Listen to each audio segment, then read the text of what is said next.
Welcome to this custom deep dive, guys.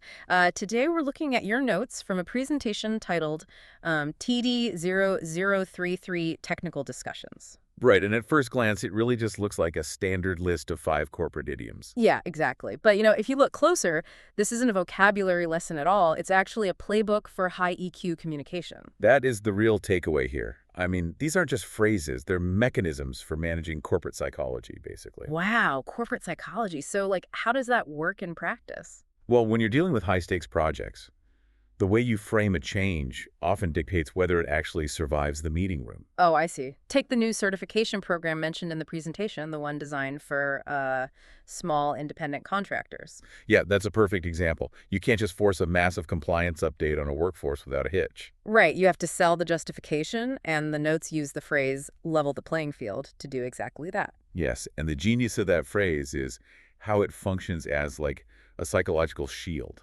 A shield? Wait, how so? Well, think about the visual imagery. You're flattening a tilted pitch to remove unfair advantages, right? Right. So by framing the certification as leveling the playing field, you immediately neutralize opposition. Because, who's going to openly argue against fairness? Exactly. It completely shifts the narrative from a tedious new requirement to, a moral imperative. That makes so much sense. But once you establish that justification, you still have to execute it systemically. Right. Which brings us to across the board.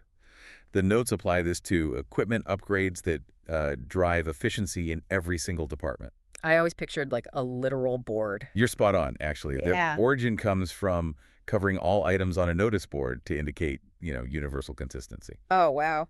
Honestly, it sounds a bit like a mandatory smartphone OS update. Like it forces every single app to upgrade simultaneously with zero exceptions. That's a great way to put it. It's a blunt instrument, absolutely. Right. But strategically, using across the board depersonalizes the impact. Oh, because it doesn't single anyone out. Exactly. When management announces a policy change that way, they diffuse individual defensiveness. It signals that this isn't targeting any specific team's poor performance. It's just the new structural reality for everyone. Precisely. But establishing that universal policy is really just the math. The real challenge is navigating the actual human emotions inside the room. Which makes reading the room your early warning system. Right, like decoding the emotional atmosphere of a space before acting. The presentation warns against proposing budget cuts during a high-stress meeting. I mean, that seems obvious, right? But reading the room is really about calculating emotional volatility before you commit to a strategy. It's pure threat detection. And if you spot a threat heading towards someone else, you give them a heads up. Yes, a very informal but vital relationship-building tool. Think of the imagery of telling a phone zombie to look up to receive a warning. Like warning a colleague that a client might change specifications tomorrow? Is that basically throwing a professional life raft before their project sinks? Well, it can be a life raft, sure. But I'd argue it's often a strategic defense mechanism, too. Wait, really? How is a heads-up defensive? Because when you give that heads up about a spec change, you're also establishing a verbal paper trail. Ah, so they can't claim you blindsided them later? Exactly. It looks like proactive care, but it's heavily calculated. That makes a lot of sense. So you've justified the policy, navigated the emotional minefield, covered your bases. And eventually, you just have to deliver the actual technical data. Right. And you have to do it without losing your audience's attention, which is where delivering things in a nutshell becomes crucial. Okay, but isn't there a risk there? The presentation uses the example of summarizing a complex mechanical engineering design. Right, explaining how it increases torque without adding extra weight. Yeah. Think about the sheer physical absurdity of trying to stuff a complex mechanical engineering blueprint into an actual walnut shell.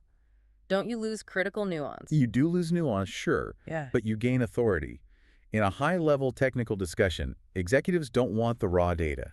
They just want the synthesis. Exactly. Being able to deliver the absolute core of the message demonstrates that you've mastered the complexity well enough to distill it. It shows top-tier logical deduction. It completely reframes how we look at these 5 idioms. They aren't just filler words, Not at all. Level the playing field, across the board, read the room, heads up, and in a nutshell. They are precise tools for managing perception and asserting authority. They really are the cheat codes for sounding like a seasoned pro in the corporate machine. But that leaves you with an interesting dilemma. If you rely too heavily on these perfectly optimized cheat codes, do you risk stripping away your unique, authentic voice in the workplace? Are we sacrificing our individuality just to sound perfectly professional? Something to chew on next time you step into the boardroom.